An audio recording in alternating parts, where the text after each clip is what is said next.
자, 이재명 대통령 3박 6일간 일본 그리고 미국 순방을 마치고 귀국길에 올랐습니다. 예, 숨가빴던 3박 6일간의 순방 결과를 봉영식 연세대 객원 교수와 함께 이야기 나눠보겠습니다. 안녕하십니까? 안녕하십니까, 교수님. 예. 앞서 이야기했죠. 3박 6일간 일본 그리고 미국을 갔다가 지금 이제 한국으로 귀국하고 있습니다. 전반적으로 이 3박 6일 동안의 순방 일정 평을 한번 들어보고 싶은데요. 그것은 지지하는 정당이라든지 지지하는 정당의 가치에 따라서는 평가가 다를 것 같습니다.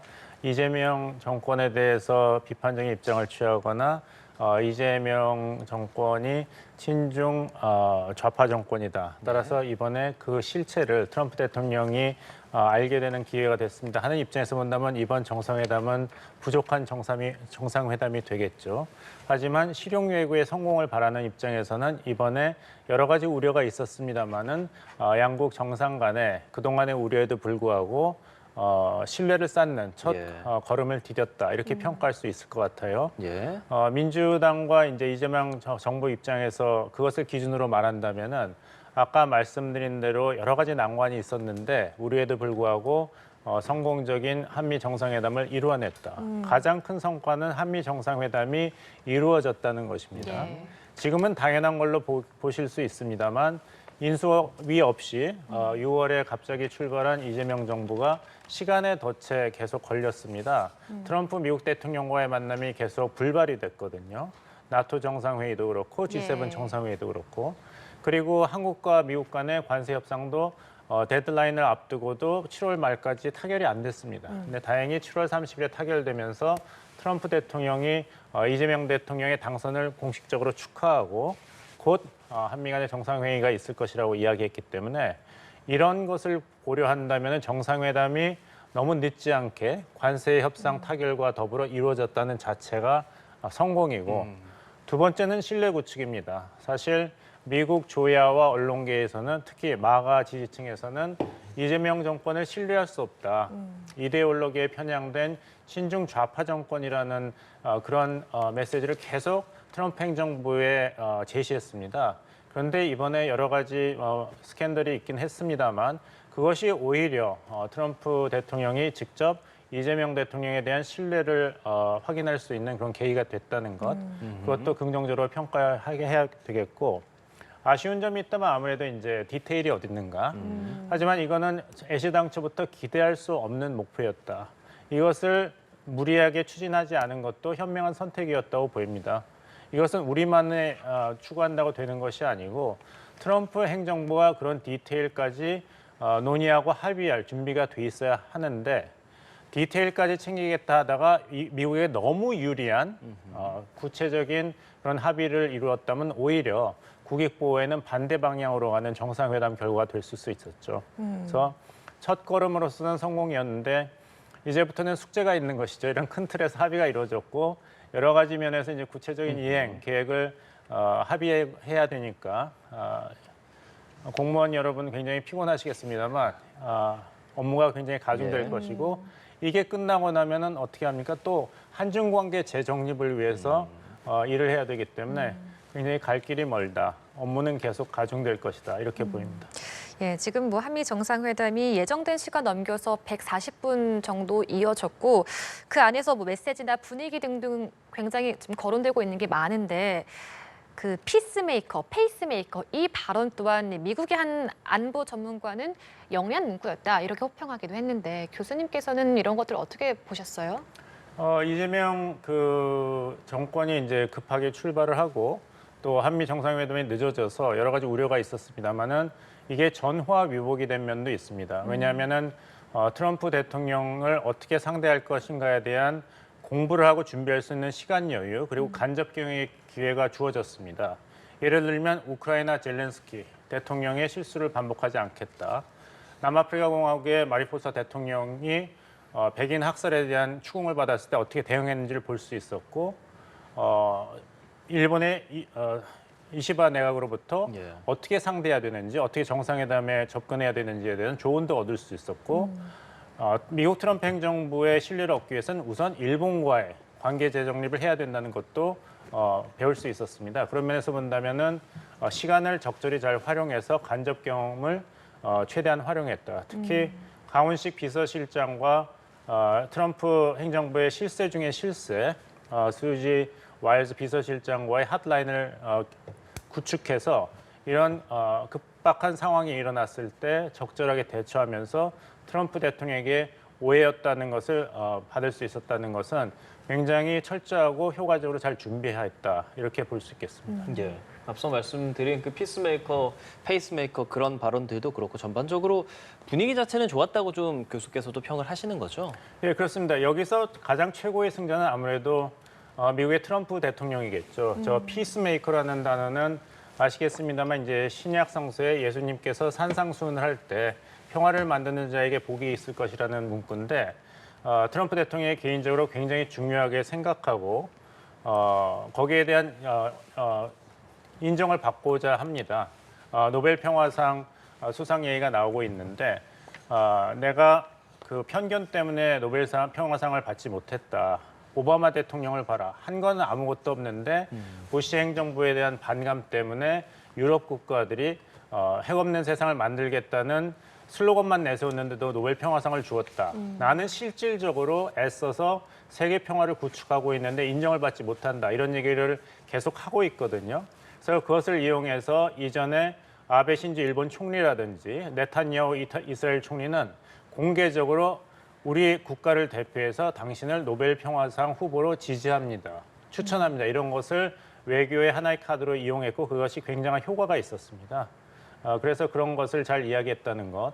특히 왜 한국에서 이런 혁명 그리고 이렇게 폭동이 일어나는가 있었을 때 트럼프 대통령은 그 메시지를 강조함으로써 마가 미국을 다시 위대하게라는 강성 지지층, 특히 미국 내 보수 기독교 계층의 관심을 다시 달래면서도 한국에서 이런 종교의 자유가 중요하다. 예. 그래서 이재명 대통령에게 일종의 경고를 주면서도 이재명 대통령으로부터는 거기에 대한 오해를 풀었다는 메시지를 주면서 강원 양면으로서 이재명 대통령에게 적절한 압박을 가하면서도 그런 지지를 끌어내는 그런 카드로 적절히 사용하였습니다. 그러니까 결국에 가서는 이런 복잡다단한 한미 정상회담의 기간 동안에 가장 큰 이득을 본 사람은 미국의 트럼프 대통령입니다.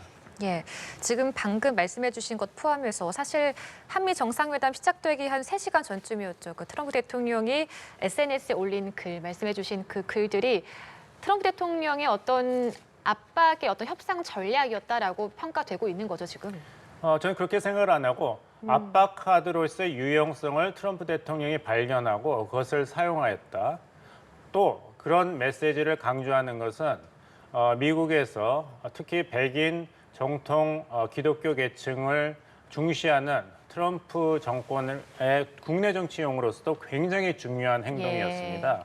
아시겠습니다만 아까 남아프리카 공화국의 라스포사 대통령 앞에서 왜 남아공화국에서 이런 백인 학살과 차별이 일어나느냐. 그것은 사실 남아공화국에서 일어난 일도 아닙니다. 콩고에서 일어난 자료였는데 그것을 강조하면서 실질적으로 이야기하고 있는 것은 뒤에 있는 그 백인 지지층에 대해서 내가 당신들의 이익을 이렇게 적극적으로 보호하고 있다. 이런 행동이었거든요. 이번에도 이제 한국에서의 이런 종교의 자유를 트럼프 정권을 지지한다는 메시지를 주면서도 그것도 중요하죠. 동시에 국내 기독교 지지층에 대해서 내가 이렇게 기독교, 종교의 자유를 적극적으로 보호하고 있다. 한미 간의 관계에서도 놓치지 않을 것이라는 메시지를 주고 말씀하신 대로 이재명 한국 대통령과의 이제 협상을 하는 정상 외교가 다가오고 있으니까 이것을 압박 카드로도 유용하게 쓰는 여러 가지 면에서 최대한 활용하는 모습을 보였습니다. 예. 자, 이번 회담에서 북한 문제에 대해서도 좀 거론이 됐습니다. 그 전에 특히나 외신들의 반응을 보면 북한이라든지 이런 부분에서 미국과 한국의 입장 차가 좀 있다라는 보도들이 있었는데 그렇지만 그래도 꽤나 진전된 목소리들을 들을 수 있었거든요. 어떻게 평하세요? 그 입장 차가 크지 않고 한국은 미국의 리더를 충분히 인정하고 지원하겠다는 메시지를 이재명 대통령이 강조한 것이죠. 그렇죠. 그게 피스메이커냐, 페이스메이커냐, 누가 중심이고 누가 지원을 하느냐에 대해서 명확하게 역할 분담 선을 그은 것이 트럼프 대통령의 환심을 샀습니다.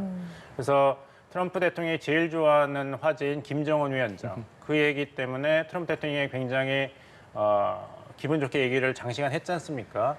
이것도 굉장히 잘 준비된 효과적인 전략이야 또 저는 보는 게 본인이 좋아하는 얘기를 제일 많이 할수록 환심을 사게 되지 않습니까? 예. 그리고 어려운 얘기는 피하는 것이 서로 좋죠. 그리고 이렇게 김정은 위원장에 대해서 이야기를 하면서 어느 역대 한국 대통령보다도 당신의 대북 정책이 가장 현명하다는 대답을 이끌어냈습니다. 거기에 더해서 이재명 대통령과 트럼프 대통령의 대화의 초점이 계속 북한에 대해서 이렇게 전향적이고 생산적인 방향으로 가면서 한미 간에 가장 얘기하기 힘들었던 이슈. 그럼 중국에 대해서 우리는 어떻게 대응할 것인가? 한국이 더 미국의 대만해협 유사시 군사행동이라든지 이런 역할 분담, 주한미군의 전략적 유연성 확보에 더 기여해야 되는 것이 아닌가 하는 이런 압박 카드를 트럼프 대통령이 사용할 시간을 막았습니다. 계속 북한에 대해서 얘기하면서 굉장히 어려운 문제였던 중국에 대한 얘기는 하지 않았다는 것. 그것도 굉장히 좋은 시간 활용이었다고 생각합니다. 그 대북 이야기를 좀 더 해보자면 트럼프 대통령이 올해 안에 김정은 위원장 만나고 싶다 이렇게 말했고 그래서 이재명 대통령이 에이펙에 초청을 했고 그것에 대해서도 슬기로운 제안이다라고 말했습니다. 그렇다면 오는 10월 경주에서 에이펙이 열리는데 이때 트럼프 대통령과 김정은 국무위원장이 만날 수 있을까? 이것에 대해서도 관심이 쏠리고 있거든요. 저는 북한 측에서 긍정적으로 고려하지 않을 것이라고 생각하고 벌써 성명서가 나왔는데 그리고 그런 일이 추진되는 것이 바람직하지 않다고 생각합니다. 주최국, 의장국으로서 한국 정부는 에이펙이 경제 공동체 회의로서 성공하는 데 주력을 해야 됩니다. 이것을 어떤 북미 대화의 시발점이라든지 남북 대의 시발점을 쓰는 것은 이건 주객이 바뀌는 것입니다. 그건 무책임한 행동이죠. 그리고 김정은 위원장이 오기에는 지금 시간이 2달도 안 남았기 때문에 너무 촉박합니다. 그 보안의 문제도 있고. 또 북한 체제의 속성상 최고 전엄을 소위 이렇게 끼워 넣기 식으로 정상 외교에 초청한다는 것, 그것을 북한이 받아들일 가능성은 없습니다. 문재인 정권 때 그걸 시도했다가 면박을 당했죠. 이래는 다 때와 장소가 있는 법이라고 북한이 얘기했습니다. 그때 아세안 특별 정상회의 부산에 초청했을 때 같은 대답이 나올 것으로 예상을 하고 그리고 그 자리에 김정은 위원장을 초청한다면 에이펙이 경제 공동체 회의인데 세계 경제에서 어떤 기여가 크지 않고 또 회원국이 아닌 북한을 초청한다. 이것을 어떻게 정당화할 것인가 이런 여러 가지 문제가 있습니다. 트럼프 대통령이 에이펙 정상회의에 참석해서 판문점에서 다시 김정은 위원장과 잠깐 회동하는 형식, 그거는 가능합니다. 하지만 김정은 위원장과 트럼프 대통령과 다른 외국 정상, 특히 중국의 시진핑 주석이 같이 나란히 사진을 찍는 모습은 백악관에서는 당신밖에 없습니다. 피스메이커는. 당신만이 한반도의 평화를 가져다 줄 수 있고 김정은 위원장은 당신을 존중합니다 했던 이재명 대통령이 갑자기 시진핑 주석과 트럼프 대통령을 동급으로 하고 또 북한에 대해서도 최고 전엄을 이렇게 다른 정상과 같이 사진을 찍는다. 이것은 받아들이기가 미국의 트럼프 행정부도 그렇고 북한 정권으로서도 힘들지 않을까 생각합니다. 예. 또한 뭐 미군 감축, 주한미군 감축 문제라든지 특히 트럼프 대통령이 그 주한미군 기지에 대한 소유권 이런 것들도 언급했거든요. 그 부분에 대해서는 어떤 생각하면서 보셨어요? 뭐 트럼프 대통령은 부동산 개발업자라서 참 일관적이다 이런 생각을 했습니다. 이것이 그냥 돌발 발언이나 정말 근거 없는 철학이 없는 발언이라고 보기보다는 트럼프 대통령이 이제까지의 소위 피스메이커로서 제안한 안들을 보면은 결국에는 미국이 들어가고 미국의 돈이 들어가고 미국 땅이 되거나 미국 군대가 있을 때는 영속적이고 절대적인 평화가 온다는 구상입니다. 가자지구, 이스라엘, 팔레스타인 계속 분쟁이 있는데 이제까지 미국 대통령 그 누구도 궁극적인 해결을 시도하지 않았다. 나는 궁극적인 해결을 시도한다. 아무리 논란이 있지만 팔레스타인인을 가자지구에서 강제 이주해서 비운 다음에 세계에서 가장 좋은 휴양지로 만들면 되지 않는가. 러시아 우크라이나 전쟁 계속되고 있는데 이것을 중단시켜야 된다. 바이든 대통령이 이걸 못했다. 나는 할 수 있다. 어떻게 하느냐? 이것도 영토, 부동산, 광물, 미국 기업의 진출로 해결한다. 우크라이나와는 광물 협정을 맺어서 미국 기업이 들어가는 겁니다.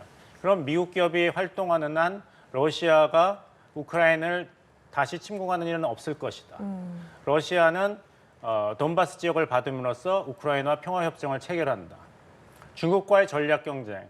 미국이 승리해야 되니까 카나다도 미국의 51번째 주가 되는 것이 좋다. 파나마 운하도 미국이 접수하겠다. 덴마크도 광물이 많은 그린란드를 미국에 넘겨라.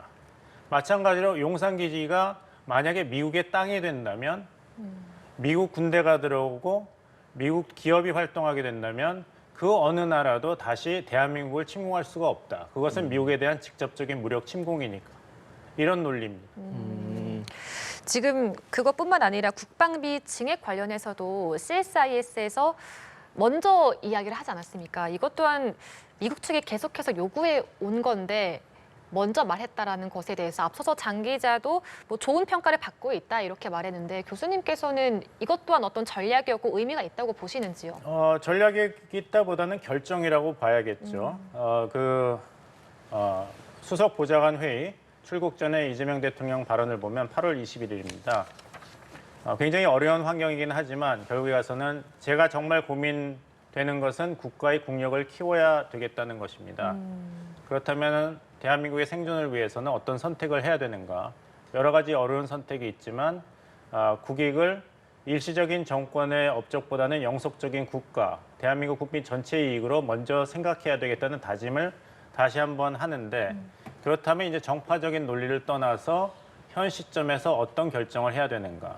결국에는 미국의 새로운 국제 질서 구축에 한국이 지원을 해야 된다는 것입니다. 반대쪽에 서는 것이 아니라. 그렇다면 주한미군의 전략적 유연성은 이미 결정된 사안이기 때문에 이것을 변경하거나 수정하는 데는 한국의 그런 영향력이 제한적이라는 걸 인정하고 그 다음에 어떻게 할 것인가를 국방 예산을 증가함으로써 한국은 자강에 초점을 맞추겠다. 이런 결정을 미국과 나눈 것으로 보입니다. 예, 이재명 대통령 방미 마지막 일정으로 필라델피아 필리 조선소를 방문을 했습니다. 마스가라는 게 관세 협상에서도 그렇고 이번 정상회담에서도 그렇고 많은 의제로 지금 쓰이고 있는데 이 조선업 관련해서는 어떻게 생각하십니까? 실질적인 성과가 무엇이었는가 이것이 아마 이번 정상외교에서 제기되는 가장 큰 비판이라고 보입니다. 그렇게 본다면은 실질적인 결과를 중요시하는 트럼프 행정부 입장에서도 그냥 한국이 미국의 제조업 르네상스에 기여하겠다는 공허한 약속이죠. 그것보다는 꼭 집어서 트럼프 대통령이 얘기했듯이 2차 세계대전 때까지는 미국이 하루에 배 한 척씩 만들었는데 이제는 한 척도 못 만들고 있고 이건 말이 안 된다고 얘기했을 때 그렇다면 여기에 도움을 줄 수 있는 나라는 중국과 한국밖에 없습니다. 근데 중국과 전략적 패권 경쟁을 하는 미국이 조선업 르네상스를 위해서 중국과 손을 잡을 수는 없죠. 거기에 한국이 기여하겠다는 것이기 때문에 굉장한 반향을 일으켰고 그 필라델피아는 펜실베니아 주지사 조시 샤피로도 이번에 조선소 이재명 대통령 방문에도 참석을 했습니다. 이 지역은 민주당, 공화당에게도 굉장히 중요한 경합주이기 때문에 3년 후에 2028년 11월에 미국 대통령 선거가 있지 않습니까? 그렇다면은 이 펜실베니아 현 주지사인 조시 샤피로가 민주당의 대선 후보가 될 가능성이 굉장히 높습니다. 그렇다면은 이 미국 조선업 르네상스가 앞으로 2028년 미국 대선에서 트럼프가 헌법을 고쳐서 3선에 도전한다면 트럼프 대통령도 이것을 굉장히 큰 업적으로 자랑을 할 것이고 아니면 제이디 벤스 부통령이 트럼프 2기 때 부통령으로서 나도 여기에 기여했다. 미국을 다시 제조업을 위대하게 만들었다고 할 때 굉장히 좋은 소재고 그 도전자로 유력한 현 펜실베니아 주지사 조시 샤피로도 이것을 내 업적으로 자랑할 가능성이 굉장히 높습니다. 알겠습니다. 저희 오늘 정상회담 관련해서 봉영식 연세대 개관 교수와 함께 이야기 나눠봤습니다. 말씀 고맙습니다. 고맙습니다.